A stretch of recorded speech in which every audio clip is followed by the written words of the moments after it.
This next story is about a terrible accident involving a local woman who is grateful to be alive. The 25-year-old woman from Norton lost her entire scalp while at work in Barberton.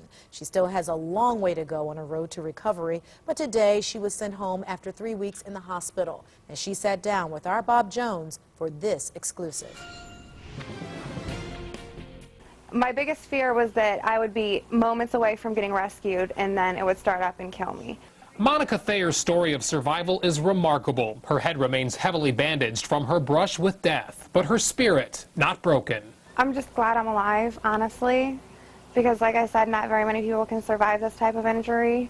On July 2nd, Monica was in her first week on the job at JR Engineering. She was cleaning parts from a machine that cuts steel tubing when she felt a tug on her ponytail and was yanked face first into the powerful device. The next thing I realized, it had sucked me up and pulled me behind the bar that started to spin as I was cleaning the machine out and up against the cutter. A co-worker hit the safety stop button and kept Monica calm while rescue crews worked for 20 minutes to free her. She knew she lost hair, but didn't realize her entire scalp was ripped out too.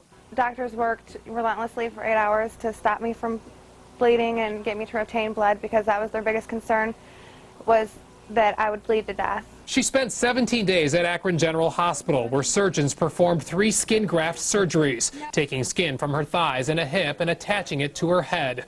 Monica's hair will not grow back, and she lost her eyebrows. I'm okay with it right now. I am fearful of when they take the bandages off, how I'm going to react to seeing the grafts for the first time and the scalp for the first time. I'm okay. I'm comfortable with the fact that I'm going to have to buy wigs for the rest of my life and that kind of thing, because like I said, you can buy wigs, you can't buy a life. Surprisingly, Monica says her head doesn't hurt too much because she lost so many nerves in the accident, and slowly sensations are returning. That little tingly pinch you get before you cry, I got that back, and I mean, every day something new comes back. Monica chooses to be grateful to be alive rather than angry over what happened to her. She doesn't blame JR Engineering for the accident, but does want the manufacturer of the machine to make safety improvements. I don't want this to happen to anybody else. It was horrific, it was terrifying.